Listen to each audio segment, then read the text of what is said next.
Alright, hello everybody, welcome back to Genshin Impact.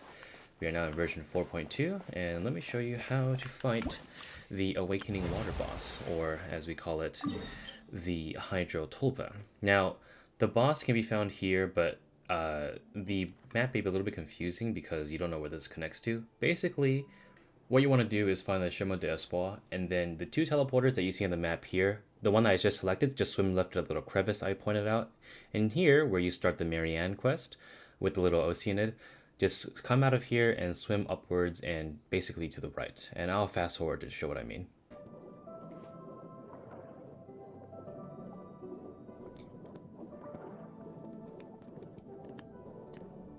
And look for this cave with a lot of algae, I guess, for lack of a better term. Not algae, but you know what I mean. Swim in this very suspicious looking hole and just swim forward until you see this little force field here.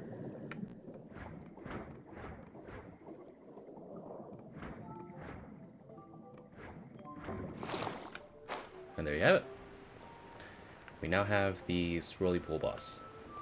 Alrighty, so before we begin, a few words of advice, and there's two key concepts that I feel like the average player must know. And the first one is essentially minion control. Every 10 or 15 seconds, I forgot how fast it spawns, but essentially minions will spawn and they can do everything from block your path to even fire homing little water balls at you, and it's really annoying. And they also can be sucked up by the boss themselves so that they can do enhanced huge attack on you. Albeit very easily choreographed and easy to dodge, it could kill your character if they're not built well enough, and basically avoid it at all costs. However, these minions can be killed rather easily, and just for example, this will one-shot them. If you throw a rock at them, it'll one-shot them. If you fire an arrow from Kali or Amber, it'll one-shot them. If you hit him real quick with Eula's E, it'll one-shot him. Xiao's E also one-shots him. So you basically have a lot of flexibility in dealing with these minions because you want to focus your fire on the big guy instead. However, this is where the second part comes in. Second is essentially being patient and not going too hard into the boss unless if you know exactly how much time you have to attack the target. Because a lot of people, this reminds me of the Ruined Serpent in Abyss when I really think it was a really good boss, but people just didn't know how to play differently, and they blamed the boss for their lack of understanding of how the boss actually worked. This boss will dance around quite a lot, and it won't give you a ton of time to attack it, but if you happen to have the right timing and or have the right units that will do damage whenever it pops up, it'll be just fine. And that will bring us to the cast of characters. Alrighty, so here is the party we'll be using today. We'll just do a very simple double Geo and double Pyro. Again, if you want to use anyone else, go right ahead. I'm basically just appealing to the most common denominator because every single one of these units are permanently free to play. And if you happen to have Yai, Raiden, Zhongli, and Nahida, go right ahead, one-shot the boss for all I care. But this guide is for those who want to have a deeper understanding of the boss, and maybe help out a friend or two who may not understand how the boss functions, while also having, treating it like a boss fight, I guess. Anyway, enough of that, let's go with the character builds. Traveler, Lynette with two N's, is using the Festering Desire, and of course I understand this sword is rather old now and not every player has it, so you can always use the Aminoma Kageyochi. You can use the Prototype Rancour as a stat stick if you happen to have the Battle Pass swords, both of them are very good on Geo Traveler, and if you happen to have a 3-star option, Fillet Blade. Fillet Blade is very good, high base attack and also gains more attack, and this is basically on hit for the special effect. Now, Four Beings Noblesse is my personal artifact set for the Traveler. I like having the damage bonus whenever they're able to use it, so that's how I like to build my Traveler. Let's go on to Amber. Amber is currently rocking a slingshot because this bow is just ridiculously good for a 3-star. And Wanderer's Troop because she is an arrow firing fiend. She'll be vaping the boss for about 29k and you will definitely see it. But again, this is how I like to deal my damage. I know that Garnier players, which I also am friends with, hey man, use your tired as fuck office worker. Garnier is fantastic for this boss as well. Noelle is coming up next. She is our emergency support in case if you wanted to do healing or shielding. Again, this is just a recommendation in case if you feel like you're going to get hit a couple times, go right ahead and bring Noelle. I personally would replace her with Kale because I also think Kale is fantastic, but for the sake of Double Chew and Double Pyro, let's bring Noelle today.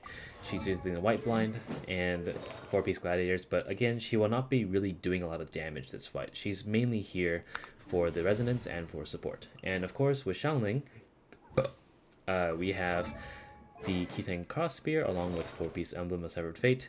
Very simple, and she's just here for the double pyro bonus, but you could always use her as a vape DPS.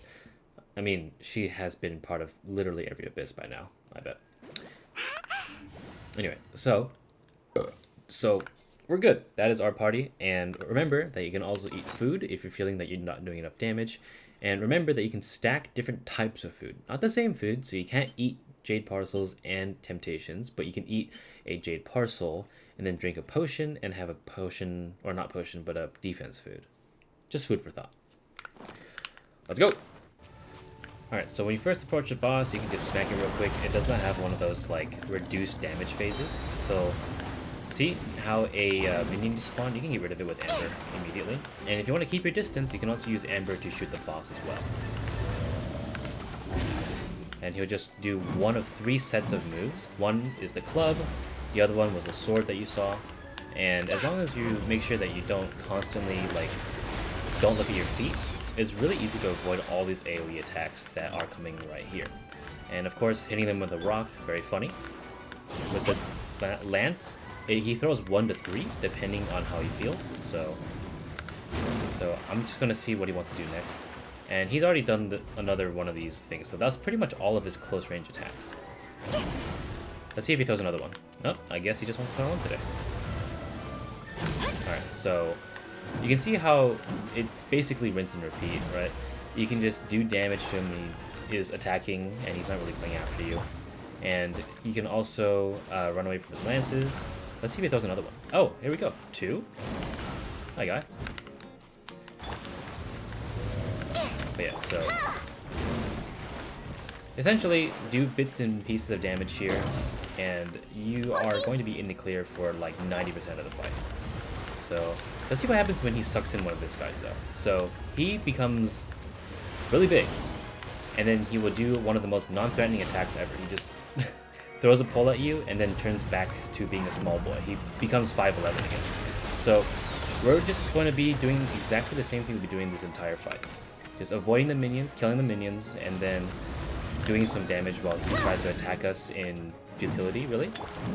And in the meantime, I'm just gonna like throw more arrows at him with Amber and vape his minions. Come on, throw another one. Yeah, mate. You can't touch this. Come on.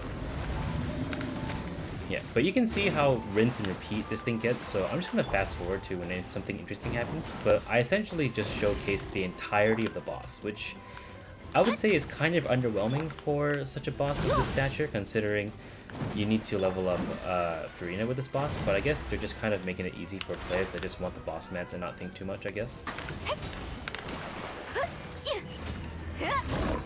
And yes, you can iframe out of all of these attacks.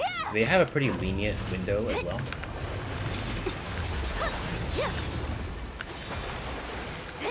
And you can tell that, other than just getting my feet wet, I essentially did not get hit at all. So he's gonna throw another lance at me. Nice. And nothing will happen. Come on, baby.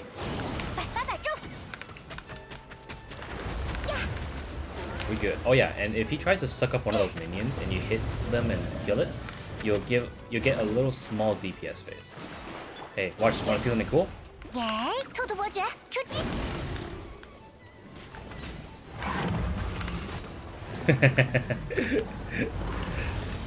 Get 43K'd by a bunny, dude.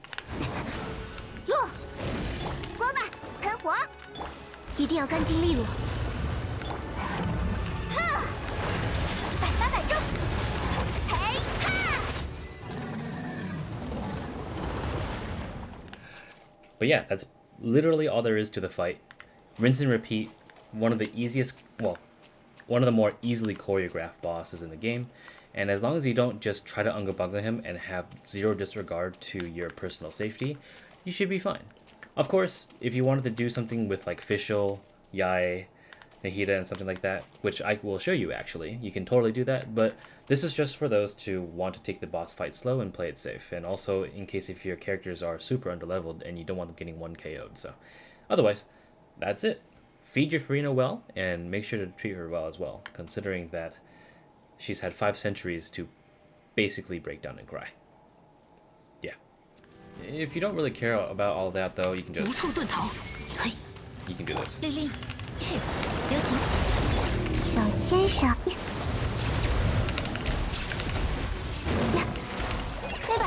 哎，此即智慧之殿堂。拜托了，克里安巴。骤进。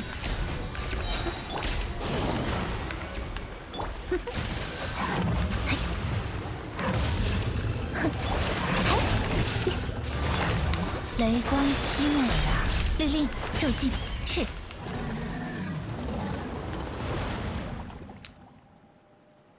Yeah,